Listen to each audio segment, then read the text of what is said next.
എടോ എടോ അവിടെ നിൽക്ക്. എന്താ ചേട്ടാ വിളിച്ചത്? എല്ലാം നിന്ന ഈ നാട്ടിലൊന്നും ഇതിനു മുമ്പ് കണ്ടിട്ടില്ലല്ലോ, ഒരു പരിചയം കാണുന്നില്ല, അതാ ഞാൻ വിളിച്ചത്. എവിടെയാന്ന് നിന്റെ നാട് എവിടെയാന്ന്? ഇതിനു മുമ്പേ നിന്നെ ഇവിടെ ഒന്നും കണ്ടിട്ടില്ലല്ലോ. അവള് അവിടെ മുറ്റടിച്ചോണ്ടിരിക്കുമ്പോഴേ നീ എന്തിനാന്ന് അവളെ നോക്കിയിട്ട് അങ്ങ് പോയത്? അല്ല ചേട്ടാ, ഞാൻ ജസ്റ്റ് ഇതുവഴി പോകുമ്പോഴോ ആ വീട് കണ്ടപ്പോൾ നോക്കി, അത്രേ ഉള്ളൂ. എടാ നിന്നെ പോലെ പണിയില്ലാതെ കുറേ ചെറുപ്പക്കാരുണ്ട് ഇപ്പോൾ പൊമ്പിള്ളേരൊക്കെ മയക്കാൻ നടക്കുന്നത്, അറിയോ?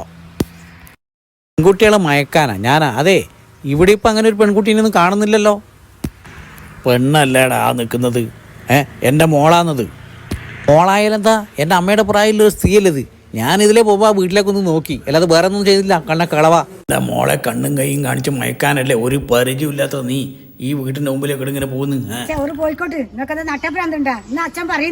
നീ എൻ്റെ വീട്ടിൻ്റെ മുമ്പിലേക്കൂടെ നടന്ന് എൻ്റെ മോളെ മനസ്സ് മാറ്റാൻ നോക്കണ്ട. എൻ്റെ മോളെ ഞാൻ ഒരു കലക്ടറെ കൊണ്ട് കെട്ടിക്കൂ. നീ ഇങ്ങനെ നടന്നിട്ട് ഒരു കാര്യമില്ല. എൻ്റെ അമ്മയുടെ പ്രായമുള്ള സ്ത്രീയാണ്. ഇയാൾ എന്തൊക്കെയാ വട്ടായി വിളിച്ച് പറയുന്നത്? മോനെ നീ പോയിക്കോ മോനെ, എൻ്റെ അച്ഛൻ എന്തെല്ലോ വട്ട് പറയുന്നതാണ്. നീ പോയിക്കോ മോനെ. എടാ അവിടെ നിൽക്ക്. അങ്ങനെ അങ്ങ് പോയാലോ? ഇവിടെ കല്യാണം കഴിക്കാൻ ഒരു കലക്ടർ വേണം. ആരെങ്കിലും കലക്ടർമാരുണ്ടെങ്കിൽ കൂട്ടിയിട്ട് ഇങ്ങോട്ട് വാ. 65 വയസ്സായി നിൽക്കുന്ന ഈ സ്ത്രീയെ കെട്ടാൻ കലക്ടറല്ല വരുവാ, ഇവിടെ കൊണ്ടുപോകാനേ കാലനാ വരുവോ, കാലൻ. നീ പോയിക്കോ മോനെ, അച്ഛൻ ഇങ്ങനെ ഓരോരോ ഭ്രാന്ത് പറയുന്നതാണ്. ഇയാൾക്ക് പണ്ട് കലക്ടർ ആവണമെന്നൊക്കെ ആഗ്രഹം ഉണ്ടായിരുന്നു, അത് നടന്നില്ല. അതാണ് മോളെ കലക്ടറെ കൊണ്ട് കെട്ടിക്കും എന്ന് പറഞ്ഞുകൊണ്ടിരിക്കുന്നു. എടാ നീ ഏതെങ്കിലും കലക്ടറെ കൂട്ടിയിട്ട് വാ, നിനക്ക് ഞാൻ ബ്രോക്കർ ചാർജ് തരാം. പിന്നെ 5ാം ക്ലാസ് വിദ്യാഭ്യാസമുള്ള നിങ്ങളെ കളിവിയായ മോളെ കെട്ടലല്ലേ ഈ നാട്ടിലെ കലക്ടർമാർക്ക് പണി. ഒന്ന് പോയേ, കലക്ടർമാർ തന്നെ വേണം.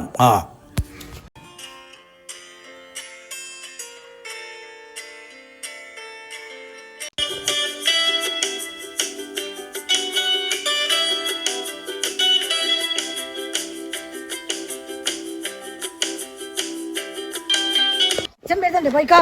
വരുന്നുണ്ട്, വേഗം പോയിക്കോ.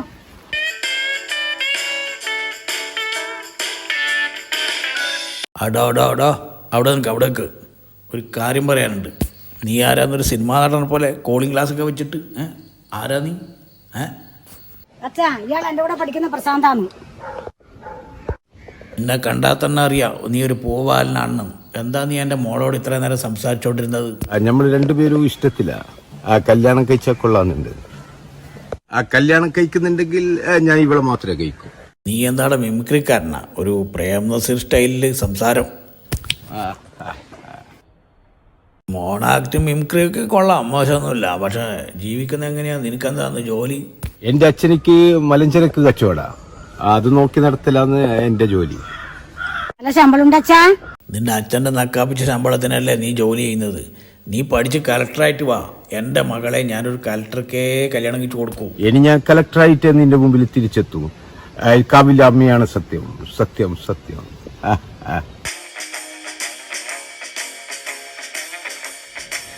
മോളെ, നിനക്ക് ഈ മിമിക്രിക്കാരനെ കണ്ടിട്ടുള്ളൂ പ്രേമിക്കാൻ. അവനിപ്പോൾ പറയും ഞാൻ കലക്ടറായിട്ട് വരുമെന്ന്. അങ്ങനെ വരുമോ? പോയ നിന്റെ കാമുകൻ ഒരു കലക്ടറായിട്ട് വന്നാൽ നിനക്ക് കൊള്ളാം, അല്ലെങ്കിൽ വേറൊരു കലക്ടർ വരുന്നവരെ കാത്തിരിക്കണം.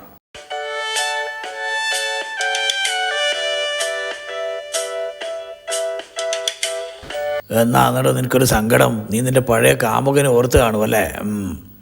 മോളെ, ടൗണിൽ പുതിയൊരു മാരേജ് ബ്യൂറോ തുടങ്ങിയിട്ടുണ്ട്. ഞാൻ പൈസ കൊടുത്ത് പേര് രജിസ്റ്റർ ചെയ്തിട്ടുണ്ട്. അവരൊരു കലക്ടറെ കൊണ്ടുതരും. എൻ്റെ വലിയ ആഗ്രഹമായിരുന്നു എനിക്കൊരു കലക്ടറാവുക എന്നുള്ളത്. പക്ഷേ നടന്നില്ല മോളെ. നിന്നെ കെട്ടുന്നവരെങ്കിലും ഒരു കലക്ടറായിരിക്കണം. അതിപ്പോൾ നീ ഒരു വലിയ കളവിയായി കഴിഞ്ഞു, ഇനി എന്ത് കല്യാണം എന്നൊക്കെ ആയിരിക്കും നാട്ടുകാർ പറയും. അതൊന്നും കാര്യമാക്കണ്ട. നിന്റെ ജാതകം നോക്കിയപ്പോൾ ജോത്സ്യർ പറഞ്ഞതാണ് നിനക്ക് 60-ാം വയസ്സിൽ ആ കല്യാണ യോഗം, അതൊരു കലക്ടറിനെ വരുമെന്ന്. എൻ്റെ മരുമകനായിട്ട് വരുന്നവൻ ഒരു കലക്ടറായിരിക്കണം എന്ന് എനിക്ക് നിർബന്ധമുണ്ട്.